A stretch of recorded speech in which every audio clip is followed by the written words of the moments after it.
Hello, welcome back to our class, Mastery P&ID and other schematics, a practical approach, complete beginner, self-learning. Today we shall be looking at Chapter 2, Lesson 1, Getting Started with Diagram, Symbols, and Control Component. Who designed the P&ID?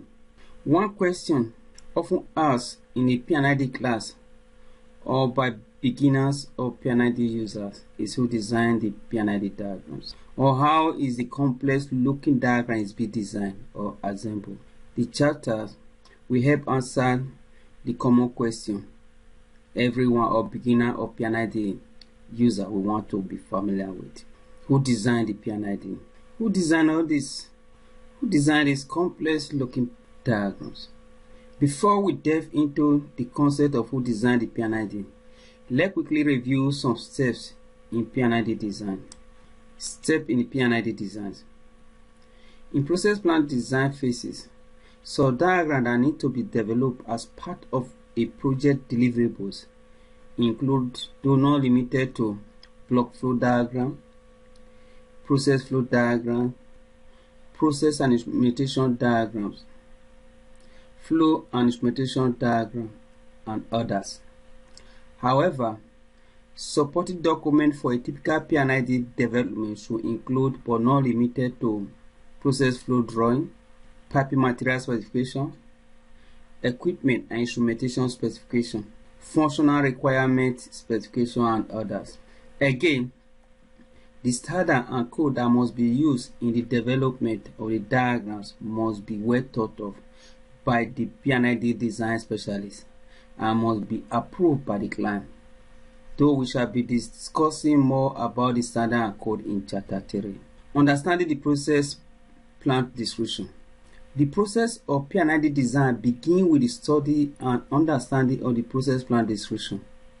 Details of the process under study should be carried out to have first-hand understanding of the process plant description, which is then presented in the form of flow chart or block flow diagram. Let's consider a simple process plant or manufacturing plant or petrochemical process plant or a unit in process plant. Example, biodiesel plant. This is my own consideration. You can as well choose another process. Developing the process plant. The first thing is to brainstorm on what is or are desirable to actualize the realistic route of a biodiesel plant that will meet the required production rate and the deliverables. So the first thing, we have to brainstorm on how to go about the route in order to get the necessary deliverables for the production. So in brainstorming, we think of the best process route, the right raw material or mixture of raw material. We look at the kinetics of reaction where applicable. If not, we ignore it. We look at the best condition for the process for optimal operation. We look at the capacity of the plant and other factors to meet the functioning need. We think of the process unit, instrumentation, and control devices to achieve the right deliverable. We look at the hazard and risk analysis and other factors that may influence the process, and so on. The unit operation required may possibly include the reactors, distillation column, heat exchanger, and other equipment such as the instrumentation devices, alarm units, safety devices, mechanical and structural tools to build the process plant. In this context, let's consider some simple units with control device. The first thing is to put together the description of the process plant in script or in writing as brainstorm, and thereafter cleverly present it in the form of flowchart or block flow diagram before subjecting it to other form of representation. For illustration purpose, let's study the process plant description of a simplified biodiesel plant. You can choose to study any other process plant outside the prototypical example I'm using. In my case, the process description of a simplified biodiesel plant, any other process plant is okay. But in my representation, this description is for illustration purpose and is subjective based on private finding. It does not reflect or constitute generalized approach, and it is however subject to correction of error by user. Here, the first process is transesterification reaction, followed by methanol recovery process.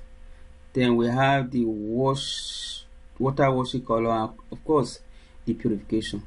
Under the first process, oil and mixture of methanol and sodium hydroxide enter into the reactor, which is labeled R100, at a temperature of 60 degrees centigrade and 400 kilopascal to ensure fractional conversion of oil into fatty acid methyl ester, in abbreviation FAME, as main product and glycerol as a byproduct. So the second process, or the second stage, is the methanol recovery. The stream from the reactor is fed into distillation column labeled as T100 to separate the methanol from the product from the reactors, and about 95% methanol recovers at the top product is returned back to the methanol storage tank. The temperature at the bottom of the distillation column is about 140 degrees centigrade. The bottom product is passed through a cooler to reduce its temperature up to 65 degrees centigrade before sending it to a washing column. After the methanol recovery, the next process is a water washing column. Here, the purpose of the water washing column unit is to separate the FAME from glycerol, methanol, and catalyst. Firstly, this steam is passed through a liquid extractor, which is labeled liquid extract LL100 in my block diagram, where water atmospheric condition is used as a solvent.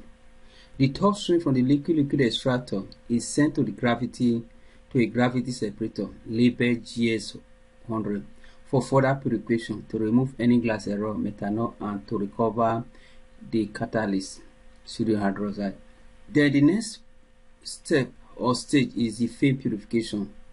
Here, the top product from the gravity separator is passed to a distillation column labeled this, operating under vacuum at low temperature. The FAME is separated from water and methanol in the column overhead with a partial condenser.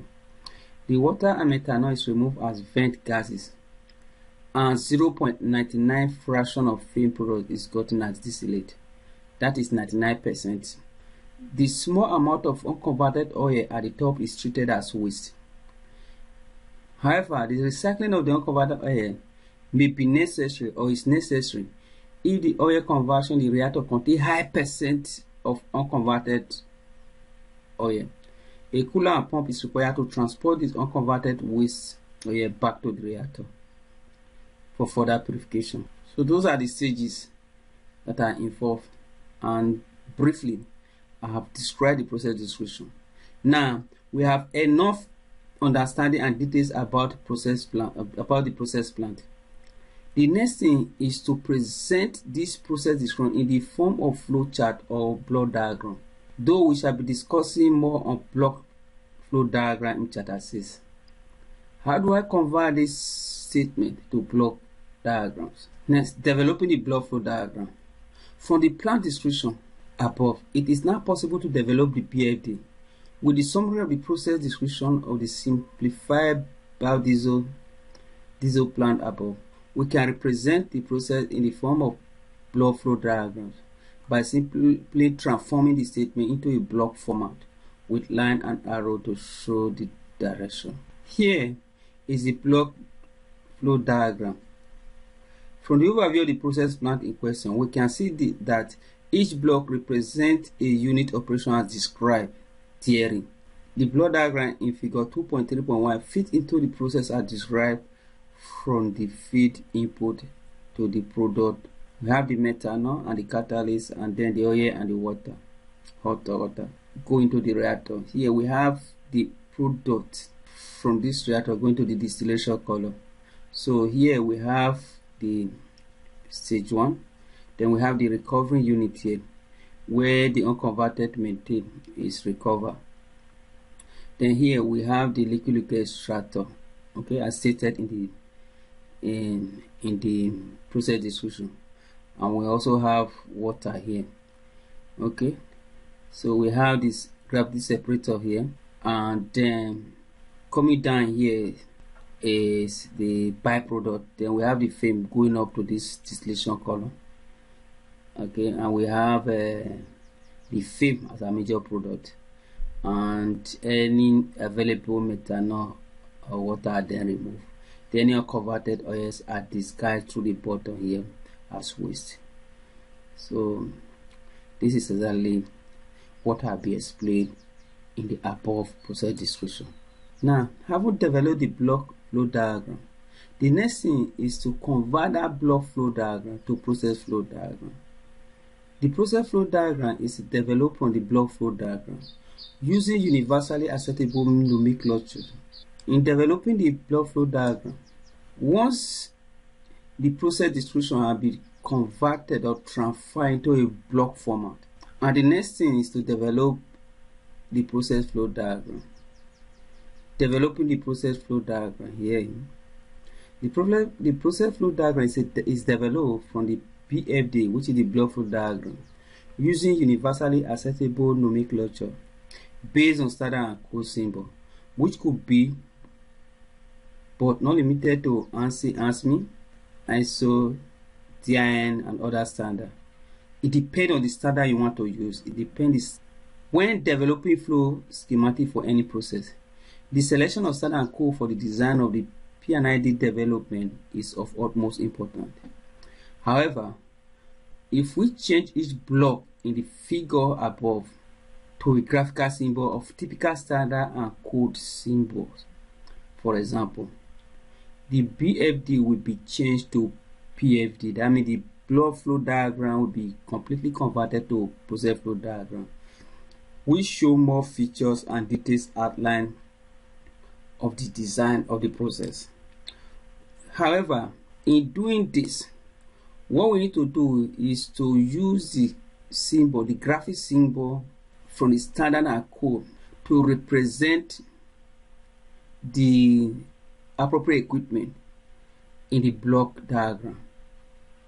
Take for example the symbol for a reactor. So the block diagram on the reactor will be changed to this. As you can see, this is a reactor. So we need to go to the library of the standard code we are using to get the graphic symbol of the reactor and replace that block with that symbol. That is exactly what we are doing here, and that's exactly what we have done here, both for the mixer, for the reactor, for the distillation column, for the extractors and separators. Here in figure 2.4.1, showing a simplified process flow diagram of a biodiesel plant. In this context, all the blocks in figure 2.3.1 from the block flow diagram were carefully replaced with the standard and code graphic library symbol to develop the process flow diagrams, PFD, as shown in figure 2.4.1. Here we use the appropriate graphic symbol from the standard and code library to carefully replace each block as named. So replacing each of the block with the right graphic symbol from the standard and code symbol, change the PFD, that is the block flow diagram, on the whole to PFD, which is the process flow diagrams. What is standard and code symbol? I'll leave you to answer that question. We shall be discussing more on process flow diagram in chapter 7. So now that we have the process flow diagrams, from the process description we're able to develop our block flow diagram. From the block flow diagram we're able to develop our process flow diagram. Now from the process flow diagram we are going to develop our process instrumentation diagram. Developing the process instrumentation diagram, P&ID. For the information about the site devices, we may also want to include the instrument and control devices for detailed definition of the control operation into the process. This is done by integrating the instrument symbol into the PFD across each unit. The modification will change the PFD to P&ID, change the process flow diagram to process instrumentation diagrams. The P&ID is developed from the PFD by incorporating the universally acceptable instrument symbol or instrument and control symbol from the standard and code symbols library into the PFD. A P&ID can best be understood with the help of legend sheet developed by the P&ID specialist along with the P&ID. Legend sheet contain information regarding the standard and code. P&ID can best be understood with the help of legend sheet developed by the P&ID specialist along with the P&ID. Legend sheet contain information regarding the standard and code used, the nomenclature. My question, what is legend sheet? To develop the P&ID of the biodiesel plant as described, let's pick one of the units from the PFD under consideration. Let's pick the reactor, label R100 unit from figure 2.4.1. Here, for illustration purpose, though this is not to scale, this is the process flow diagram of the PFD of reactor 100. It's a unit in that P&ID diagram. So I'm just picking this reactor. What I'm going to do, I'm going to incorporate instrument across it to get my P&ID diagram. The PFD of the R100 unit show 2 inlet and 3 outlet process stream into and out of the reactor unit respectively. The feed process inlet stream label 01 is going into R100 through the process stream label 01. The second inlet process stream is the cooling water label 04 going into the RO unit through the process stream label 05. The process stream label 03 is an outlet recycle stream from R100 unit through process stream label 02. The cooling water process stream label 09 is an outlet stream coming out of the R100 unit through the process stream label 09. The process product from label 07 is an outlet stream from 0100 unit through process stream label 06 going to R301 unit. All verbs shown on the PFD are assumed manual for the sake of explanation and illustration purposes. The essence of incorporating the right instrument and or control component across the unit is to ensure an accurate monitoring of the system, which will be free from human limitation, and to ensure the stability of a continuing control of a system with minimal or without an error during operation. It's just a way of converting the steady state to dynamic state.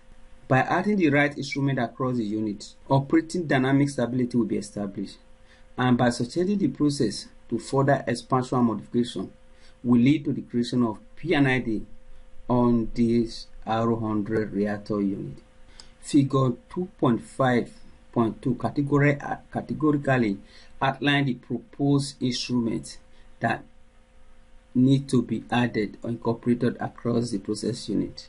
From this point, we can see we have 2 inlet, 3 outlet. This is an inlet feed.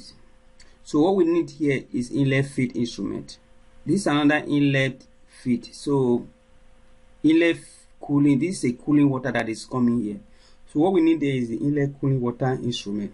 Here we have the first stream coming out, which is the recycle. So what we are going to incorporate here is the recycle outlet instrument. We also have an outlet cooling water instrument because what is coming out from here is the cooling water. So we have the outlet product here, and so what will be incorporated here is going to be an outlet product instrument. For illustration purposes, adding the right instrument to the process as described here.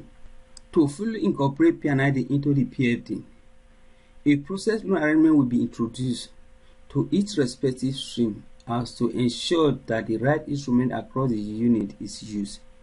A process loop is the combination of various components linked as a unit to direct or regulate system in order to provide the precise input and output and stability of the system through the implementation of the right instrument and instrument control devices by standard absorption. The P&ID control loop for the feed flow instrument will ensure a precise flow rate of the feed which is fed into the unit from the source.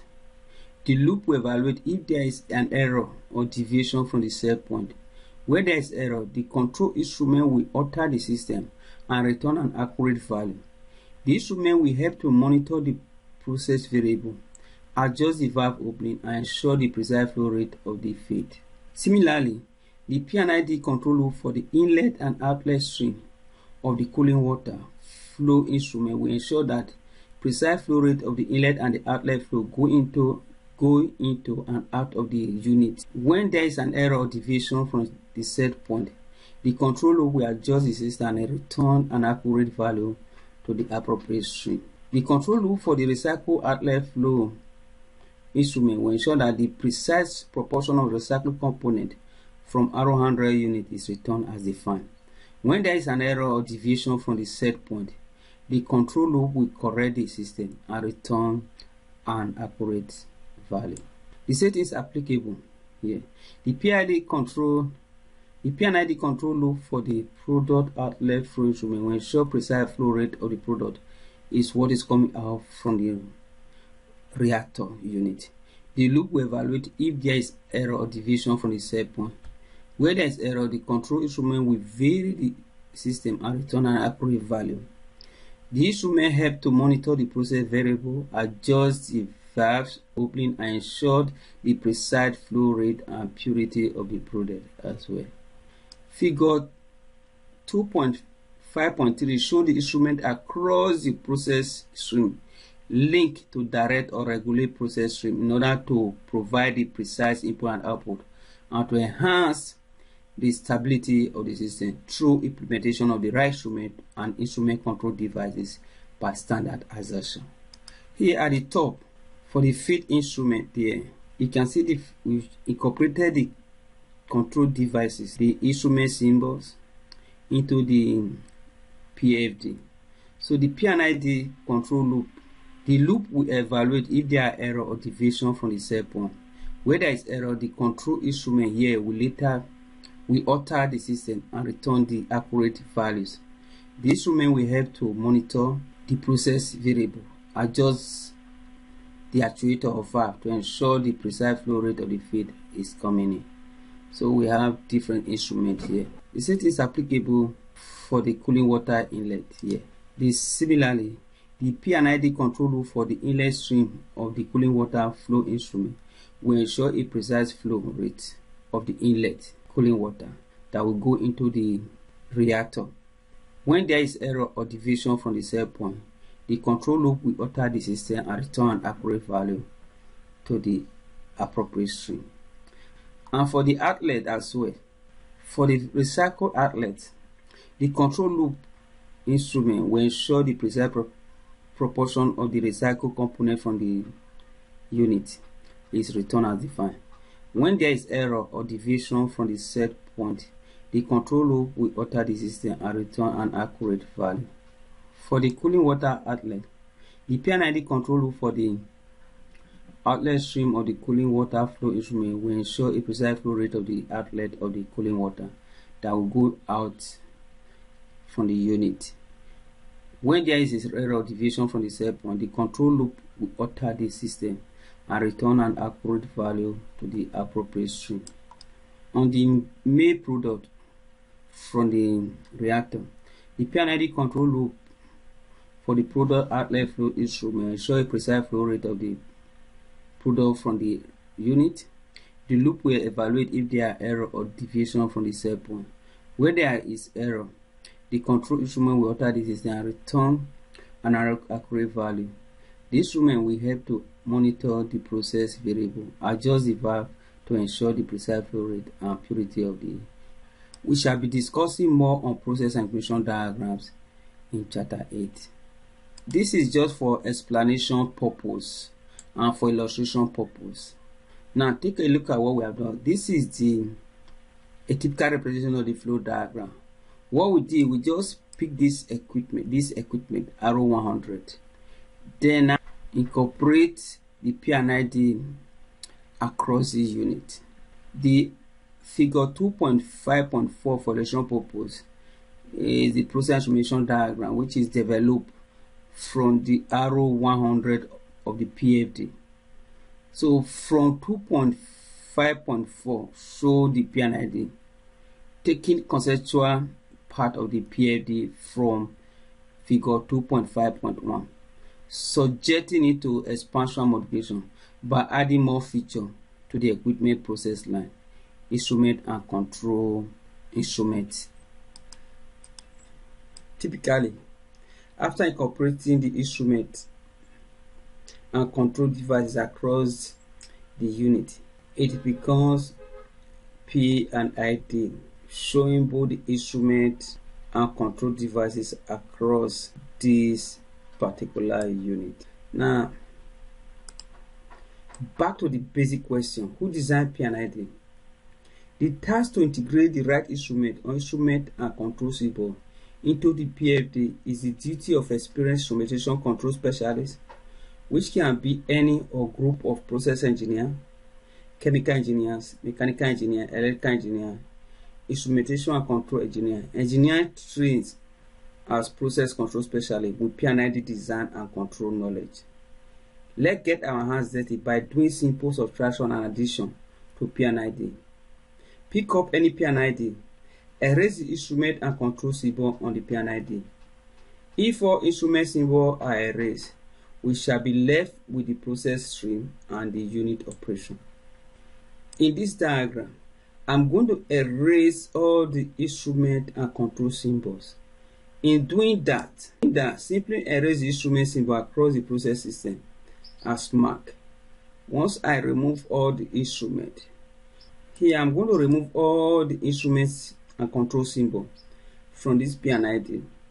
After erasing the instrument symbol, we are now left with the process stream and the unit operation. What we have here now is the process flow diagram. It's no longer P&ID because all the instrument and control symbol have been erased. Observation after erasing the instrument symbol. The instrument symbol have been erased. We now have the process flow diagram as shown in figure 2.6.3 above. The PFD is the connection of process line with the unit operation using standard symbol. The PFD uses specific standard and simple notation to depict a process. The symbols now vary depending on the standard and code selected, and the diagram may range from simple to complex diagram with expandable detail. How about the PFD? The PFD is conceptually designed from the block diagram or flow chart of a typical process plan. If all the standard graphic symbols in the PFD are removed and replaced with rectangular block symbol, the PFD simply becomes BFD or block flow diagram. Pick up the diagram and change the unit or graphic symbol in the PFD to rectangular block. For illustration purpose, the process flow diagram before removing the graphic symbol. Removing the standard and code symbol and replacing it with rectangular block will change the diagram from PFD to block flow diagram. Finally, who designed the P&ID? In a typical process design, the scope of work for process engineer are not limited to the process description, line sizing, kinetic of reaction design, the heat and material balances across the unit, but it also involves the consideration of the P&ID development from the conceptual design where the deliverables of the process can be predicted. Nevertheless, the development of the P&ID is the collective effort of engineer or a control specialist with vast knowledge of process design or process control. The P&ID, when developed, become a big library for various disciplines. The P&ID support and become a starting point sometimes for other disciplines to begin their work. Example, the safety engineer can incorporate safety philosophy into it and get the safety P&ID from it. The pipe engineer can extract piping layout, general plant layout from the P&ID. The control automation engineer can generate loop drawing and control philosophy from P&ID. The electrical engineer can generate the wiring drawing from the P&ID. Other disciplines that uses P&ID to obtain their delivery are but not limited to civil engineer, mechanical engineer, and other branches of engineers. Having said that, let's talk about the sources of failure of P&ID, or the possibility of a P&ID failing after development. Inaccurate design of P&ID can be unsuccessful in process operation. If the heat and material balance is or are not accurate, the integration of instruments across the process unit will fail in dynamic state, hence the operation will fail.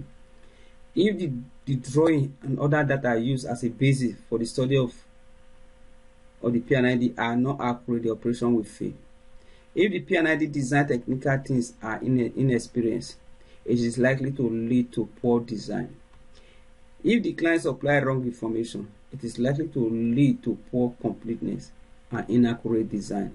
It is important to subject every design P&ID to audit or to a specialist before final approval and implementation. So I leave you with some quick exercises. Thank you. See you again in chapter 3.